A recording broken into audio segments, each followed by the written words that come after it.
Мы привыкли осознавать и думать, что свиньи в Angry Birds это наши враги, что эти пороси, противники, которых необходимо не просто победить, а изничтожить всех до единого. За все эти 15 лет запусков рогаток мы ни разу не могли подумать, что эта игра не такая простая, как кажется. Всем привет! Привет подписчикам и просто случайным зрителям канала Redens. Меня зовут Артем, и сегодня я предлагаю взглянуть на легендарную Angry Birds под совершенно иным углом. В этом видео мы обсудим геноцид зеленых свиней, неадекватную птичью ярость, перемешанную с религией, и антисвинскую пропаганду внутри серии игр и мультиков. В общем, я докажу, что свиньи это жертвы, а птицы это агрессоры. Что нам врали целых 15 лет о причине их сражений и о том, кто хороший, а кто плохой. Усаживайтесь поудобнее, это крышесносно.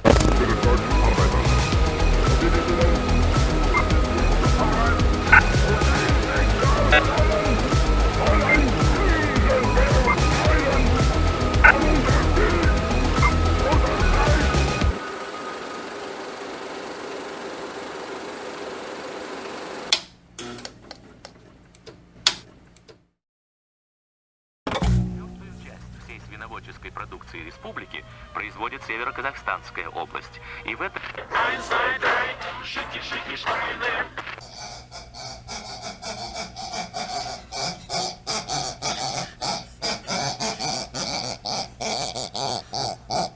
Свиньи. Что мы представляем при произношении этого слова? Чаще всего животных с копытами и пятачками, мясо которых достаточно распространено в качестве продукта питания. Это тот образ, который наверняка сформируется у большинства людей, но это лишь один из вариантов. В исламе, например, свинья считается грязным животным, поэтому свинина – это харам, то есть запрещенная пища, а в басне Ивана Крылова «Свинья под дубом» это млекопитающее является обобщенным образом ослепленных невежд, бронящих науку и учение, и все ученые труды, не чувствуя, что они вкушают их плоды. В массовой культуре свинья также обычно предстает персонажем с не самыми лучшими качествами. Грубость, глупость, надменность, грязнота, стремление испачкать себя и все вокруг. Да и в обиходе выражение «ты ведешь себя как свинья» далеко не комплиментарно. Или вот Глюкоза в своем клипе на песню «Швайне» изображает Гитлера и нацистов в виде свиней, а сам смысл песни и клипа – это мнение певицы о том, что человек, предающий любимого, настоящая свинья.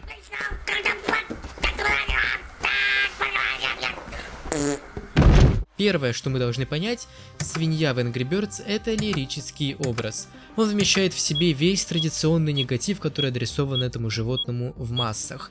По крайней мере, от нас хотят, чтобы мы видели его таким. Но есть и обратный, хороший образ свиньи, как символ чистоплотия, преданности и таланта.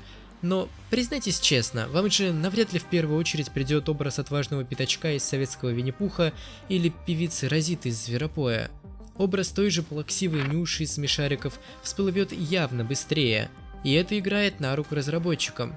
Мы подсознательно воспринимаем свиней как плохих ребят, потому что чаще всего их изображают плохими, поэтому у нас не возникает лишней мысли о том, что в действительности все может быть совершенно иначе. Кстати, с птицами та же история. Птицы чаще всего ассоциируются с защитой, свободой, красотой и величием, но зачастую мы забываем, что они, например, едят мертвечину, еду с помоек и любят сбрасывать жидкие бомбы, ну, вы понимаете, о чем я. Все сказанное позволяет нам сделать вывод о неоднозначности свиного образа и дает как минимум право посмотреть на зеленых поросят из Angry Birds под иным углом. Пришло время перейти к самой игре и воспользоваться этим правом. Итак, игра нам говорит, что ужасные свиньи скоммунистили яйца у птиц и убежали. Растерянные птицы видят пропажу, а неподалеку замечают мелькающие зеленые пятачки и начинают гнаться за ними. Это официальная версия, но вся эта система работает сугубо в классическом Angry Birds. В ремейке же игры история совершенно другая. В кат-сцене первого уровня мы видим то, как птицы обсуждают план нападения на свинские постройки. На доске изображен план атаки разных зданий. от частных жилых домов до, по-видимому, целых городов. Следящие за всем этим горе-швайны-шпионы, салатовость которых особо не позволила им слиться с кустами, сбегают, узнав все планы птиц. Их, свиней, те самые птицы замечают и начинают реализовывать свой план в реальности. В оригинальной кат-сцене, напомню, свиньи похищают яйца и сбегают к себе. В таком раскладе гнев птиц абсолютно объясним, но в новой кат-сцене нет ни намека на то, что свиньи сделали что-то плохое. Нет вообще ни единой отсылки на кражу яиц, то есть нам абсолютно неизвестна причина конфликта. Теперь мы держим это в голове и вспоминаем весь геймплей игры. Во-первых, мы разрушаем постройки свиней. С каждым запуском каждого следующего пернатого собрата мы уничтожаем все больше и больше построек. Мы атакуем не просто какие-то оборонительные баррикады, сооружения, жилые здания, объекты культурного назначения, бункеры, укрепления, автотранспорт, проникаем в лаборатории, шахты, разносим вдребезги все, что попадается под тельца и клювы наших птиц даже тогда, когда свиньи этого не ожидают. Например, во время вечеринок, игры в гольф, перевозки снабжения или каких-либо церемоний, что само по себе звучит как что-то противозаконное. Мы обстреливаем не просто оборонительные объекты, а гражданскую инфраструктуру и гражданских, которые по-хорошему никак не должны являться участниками конфликта. Это, на минуточку, нарушение Женевской конвенции ООН от 1949 года о защите гражданского населения во время войны. Статья 3, пункт 1. Лица, которые непосредственно не принимают участие в военных действиях, должны при всех обстоятельствах пользоваться гуманным обращением без всякой дискриминации по причинам расы, цвета кожи, религии или веры, пола, происхождения или имущественного положения или любых других аналогичных критериев. С этой целью запрещаются и всегда и всюду будут запрещаться посягательства на жизнь и физическую неприкосновенность, в частности всякие виды убийства, увечья, жестокие обращения, пытки и истязания. Пункт 2. Раненых и больных будут подбирать, и им будет оказана помощь. Ладно, даже если мы опустим факт атаки гражданских, ибо навряд ли в птичьем мире есть ООНовские конвенции, все равно же должна быть хоть какая-то мораль. Мораль выражаться должна не только в неубийстве мирных, но и в сохранении жизни детям. А то, что делают птицы, это зверство. Они убивают маленьких поросят.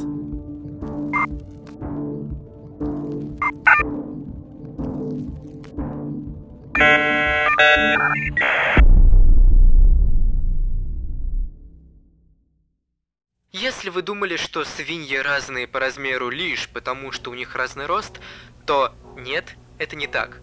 Маленькие свиньи – это не низкорослые особи, а молодые поросята. Это дети.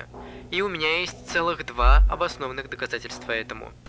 Первое. Усатые рыжие хряки не бывают маленькими. Они примерно все одних габаритов, и они существенно больше самых маленьких поросят, которые есть в игре. Второе. Голубая троица – это дети. Во-первых, послушайте звуки, которые они издают. Это явно детские возгласы.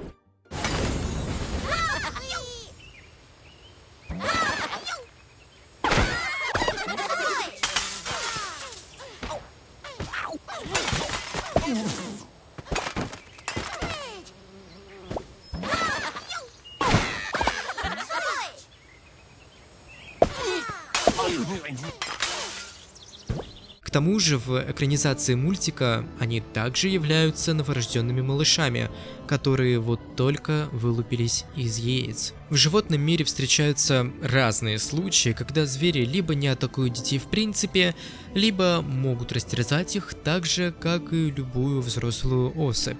Но мы не должны забывать, что и птицы, и пороси – это разумные живые существа.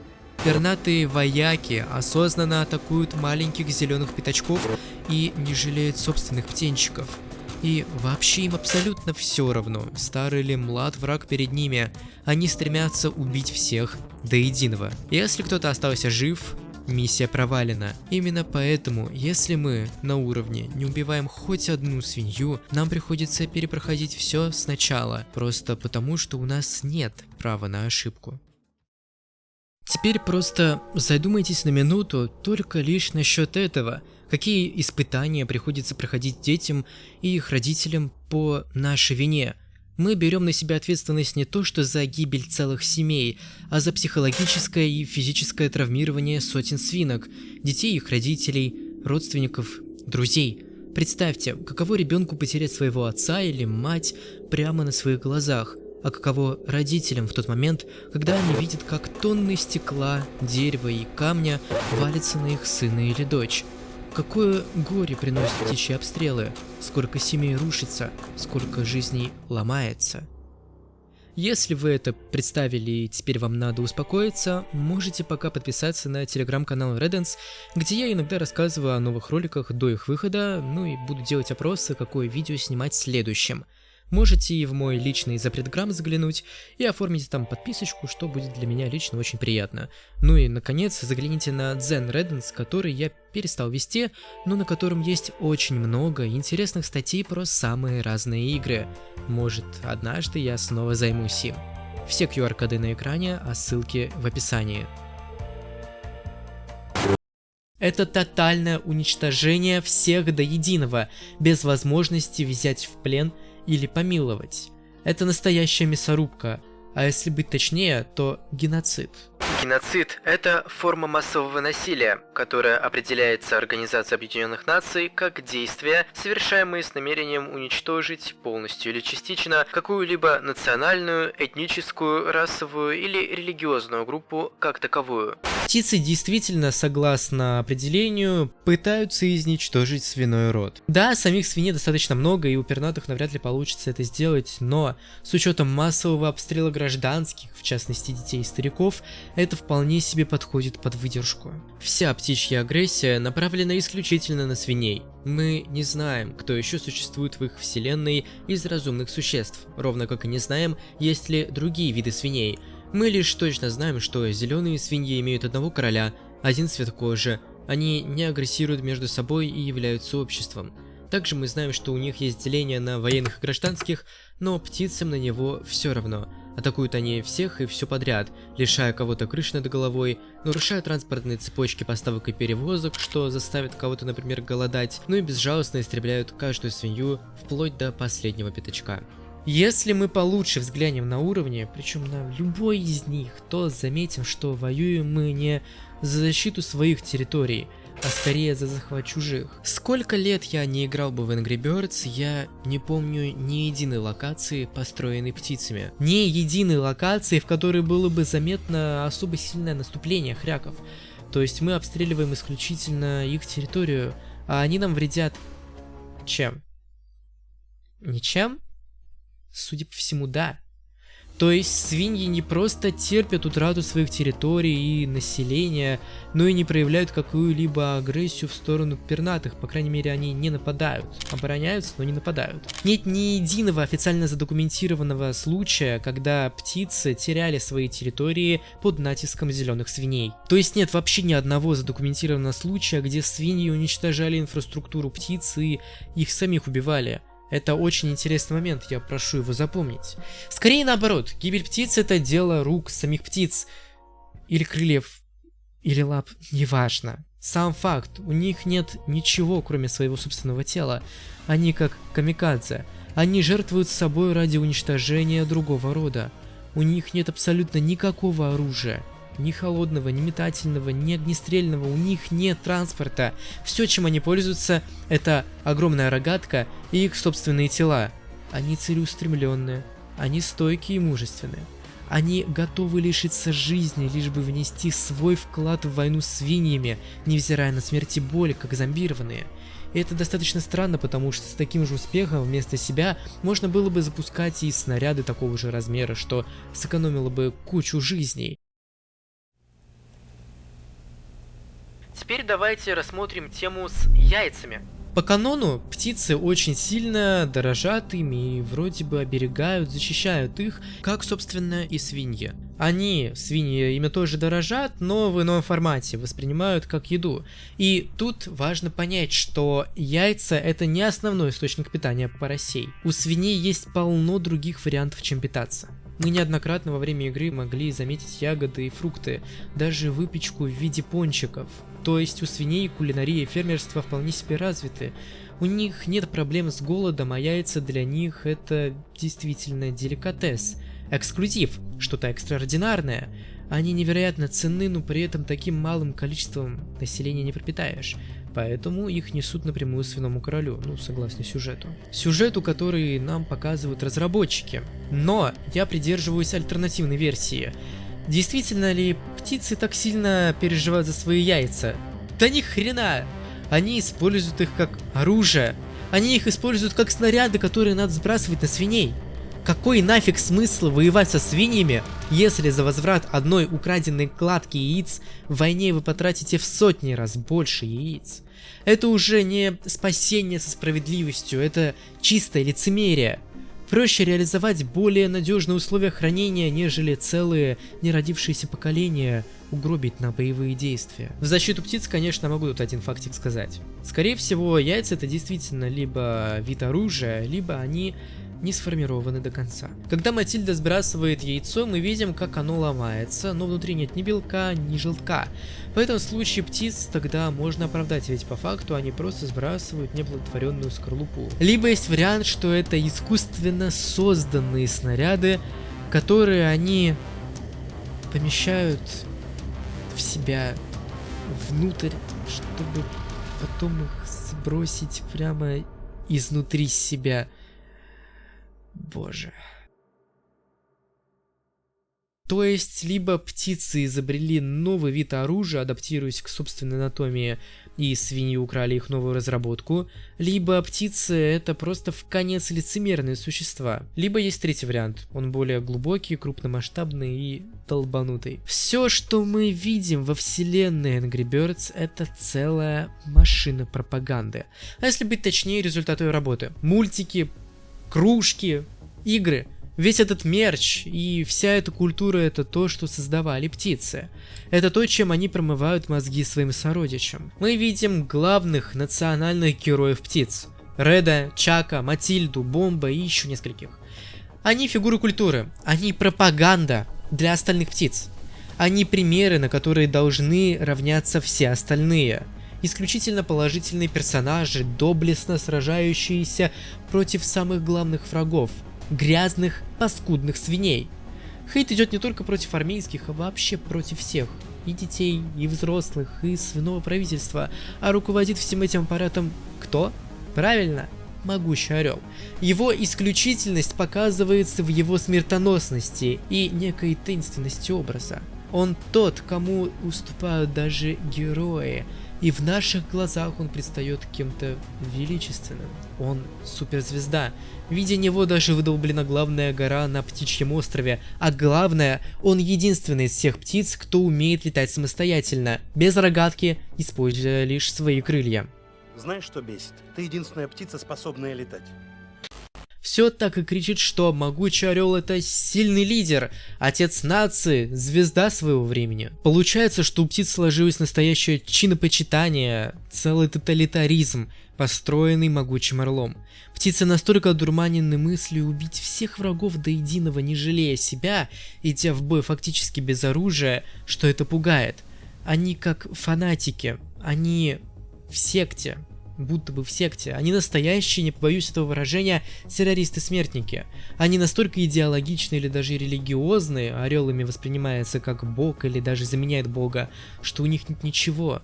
Но они на это не обращают внимания. Мы знаем, что свиньи очень изобретательны, у них очевидно монархия, развитие искусств, механика, кулинария, промышленность, градостроение, архитектура, а у птиц лишь поклонение орлу и деревянная рогатка, то есть мы даже не можем достоверно знать, есть ли у птиц адекватные жилые дома. Пока могучий орел купается в величии, поклоняющиеся ему птицы идут на верную гибель и уничтожение своих будущих поколений. У птиц нет ничего, ни технологий, ни мысли об иной жизни, ни миролюбия. Поэтому они и Angry Birds. Поэтому они и злые птицы. Это зомбированный народ. Они злы не потому, что им персонально причинили боль, а потому что их заставили думать, что им причинили боль. Их обманули. Может, и не было в реальности никаких похищенных свиньями яиц? Может, орел просто искал повод отвлечь народ от житейских проблем и дать основу для межвидового конфликта? Звучит, конечно, невероятно, но подумайте сами.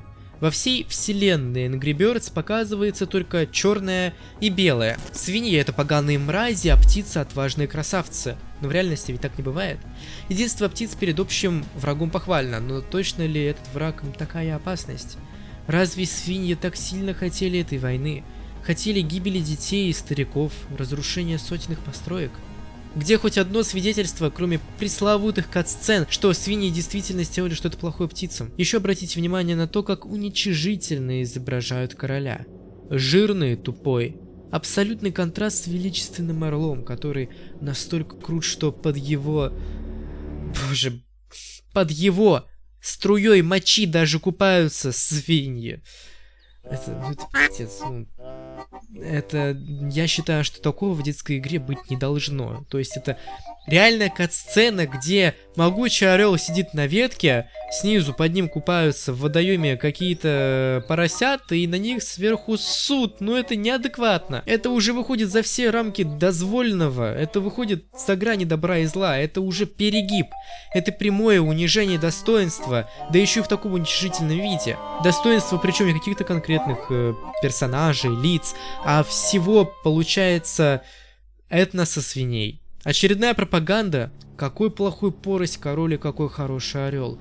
Лютый контраст, который доводит просто до сюра. Но знаете, что самое страшное? Птицы не просто поклоняются вожаку и слепо следуют за ним, не жалея себя. Их мозги не просто промыты пропагандой ненависти к свиньям. Их сознание полностью переформатировано. Вот, смотрите, в руках я держу роман Джорджа Оруэлла. Это книга 1984, одна из самых знаменитых антиутопий в мире литературы. Для тех, кто не знаком с книгой, расскажу. Во вселенной этого романа существует могущественное тоталитарное государство, и лезет оно во все аспекты жизни его людей, а также ведет бесконечную войну. Каждый день погибают сотни, если не тысячи репрессированных, а правящая партия переделывает язык так, чтобы люди буквально не умели думать распространенно, то есть мыслить, анализировать, критиковать и фантазировать. Их хотят просто превратить в подобие биороботов. Новояз, официальный язык Океании, был разработан в соответствии с идеологическими нуждами анксоца или английского социализма. Назначение новояза состояло не только в том, чтобы обеспечить выразительными средствами мировоззрения и моральные установки, присущие приверженцам анксоца, но и чтобы сделать невозможными все другие способы мышления. Предполагалось, что окончательное утверждение новояза и забвение старояза сделают еретическое мышление, то есть мышление, отклоняющееся от принципов анксоца, буквально немыслимым. Во всяком случае, в той мере, в какой мышление определяется словами. Вот, казалось бы, причем тут то, что я прочитал. Как эти строки связаны с игрой? А я отвечу. Вновь посмотрите на уровни игры. Мы ведь помним, что в играх мы видим мир глазами птиц, потому что мы играем за них. Но что мы видим? Лишь дерево, камень и стекло. Какие-то отдельные, четко обрисованные объекты, например, торт, кекс, кристалл, фрукты и ягоды, мотор, динамит и далее по списку. Вместе они образуют какие-то композиции. Например, вот трамплины, какой-то монстр-трак и легковушки снизу. Сюжет прекрасно виден. Мы, люди с развитой фантазией, можем понять, что это вот бурильная установка. Здесь будут добывать нефть или прокапывать шахту. Но кто сказал, что это понимают птицы? Они понимают, что вот это вот дерево, а вот это вот камень, а вот стекло. Они видят детали. Они видят какие-то особенные для них объекты, но они не видят функционала, не видят смысла во всех этих механизмах и постройках. Для них это просто куча материалов. Они не могут осознать, что это вот автобус, а это вот самолет. Ну, то есть улавливаете смысл, да? У Оруэлла людей пытаются разучить думать распространенно, мыслить и иметь свое собственное «я», а в Angry Birds птицы уже разучены видеть целостность объектов. Они видят самое простейшее – палку, кирпичик и стекляшку. Они никогда не полетят на самолете, потому что для них самолет – это просто деревянные блоки, Они никогда не смогут управлять краном, потому что кран для них это просто столб из древесины и камней. Вы действительно думаете, что свиньи пихают динамит куда ни попадя?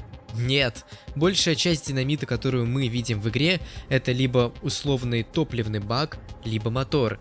И то, и другое при повреждении может взорваться, что свойственно динамиту. Вот птицы в этом и видят динамит. Они просто обманывают сами себя. Они упрощают сложные и непонятные объекты до простых и примитивных. Исключения составляют разве что совершенно нестандартные вещи. Колонны эпохи классицизма, солнцезащитные очки, строительные каски, воздушные шарики, драгоценные минералы и прочее. То, что они сломать не способны, они просто приравнивают к почве или породе. Взять в пример все те же краны в доках или бурильную установку. Я посмотрю, как птицы захотят разломать столь устойчивые к давлению и повреждениям конструкции. Птицам тотально промыли мозги. Их уровень разума и восприятия снизили к минимуму. Они самостоятельно идут на убой, убивают других. Вероятно, ведут аскетичный образ жизни и ни в чем не нуждаются. В бой идут и без оружия. Все враги для них буквально на одно лицо. Просто противные, зеленые и даже бесполые свиньи с тупым выражением лица. Поэтому у птиц нет никакой жалости к ним. Это просто идеальная армия. Бесстрашная, хладнокровная и, что самое важное, верная. КПД стопроцентный. При этом птицы не замечают, как по факту становятся такими же безликими и неиндивидуальными, просто разные расцветки и с разными способностями. Может, в этом и кроется смысл, почему свиньи активно не атакуют птиц. Возможно, они просто понимают, что идти с оружием на безоружных, а учитывая уровень свинского развития, огнестрел у них явно есть. Так вот, идти с оружием на безоружных — это опускаться до птичьего уровня. Либо свиньи просто максимально миролюбивые и принципиально настроены против насилия, что в очередной раз может показывать их явно более высокий интеллектуальный и духовный уровень, возможно даже выше, чем у современного человечества. Конечно, странно, что они при истреблении не отвечают на агрессию агрессией, но они как минимум пытаются найти себе щит против птичьего меча. Вот, например, на одном из уровней мы можем видеть, судя по всему, инновацию, по факту броню, защитное кольцо от птиц. Я бы мог просто пройти мимо этого, ведь на вид это просто какая-то фигня. Но поверьте мне, на этом уровне я встрял очень надолго. Это колесо реально работает. Свинью внутри него убить очень сложно. Придется потратить почти 3 птицы на одну такую установку. Я серьезно. Оно устроено так, что при попадании птицы, оно если и сломается, то может покатиться и встать на это сломанное место, прикрыв его. Взрывом свинью не убьешь, если не сможешь забраться прям очень глубоко внутрь, а пробить камень очень трудно. Грубо, сердито, но реально эффективно, без шуток. Но ладно, я отвлекся. В романе Оруэлла все то же самое. Только если в книге попытка сделать общество узкомыслящим еще не подошла к концу, пусть уже и дала грандиозные плоды, то в игре это свершилось. Птицы идут на смерть, видят мир на уровне кирпичиков, поддерживают культ личности и гробят другой род. А свиньям приходится с этим бороться ценой собственных жизней и привычного уклада мира. Когда нам преподносят информацию лишь с одной точки зрения, мы часто можем быть дезинформированы. Потому что, во-первых, мы не знаем, как все выглядит с другой точки зрения. Во-вторых, мы не всегда смотрим внимательно. Когда в следующий раз вы захотите пострелять в свинок, просто спросите себя, а действительно ли они виноваты в чем-то? Действительно ли вы готовы распоряжаться жизнями их и зомбированных птиц? Чего вы этим добьетесь? Подумайте еще раз, ведь не факт, что настоящая свинья — это та, что с зеленой кожей и пятачком. Подписывайтесь на канал и соцсети, поделитесь этим видео с друзьями и поставьте лайк. Не болейте и не скучайте.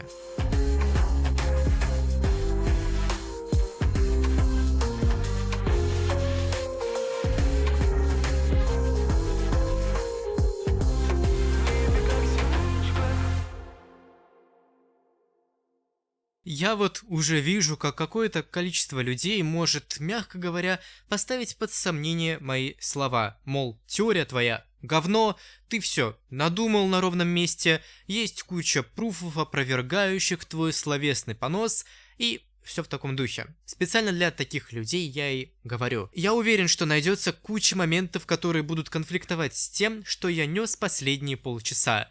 Но если есть проблемные моменты и вы их видите, попробуйте сами придумать им объяснение и даже написать в комментариях, дополнив эту теорию, сделав ее правдоподобнее, что и мне будет интересно. Но если же вы искренне хотите меня обосрать, то я тогда скажу. Я не претендовал на полную бесшовность. Я сам, пока монтировал видео, понимал, что кое-где закрадываются неотработанные мною моменты, но это лишь гипотеза. Соглашаться с ней или нет, решать только тебе.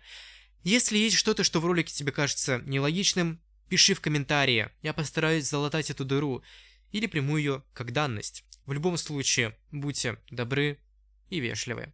Все, теперь точно. Всем пока.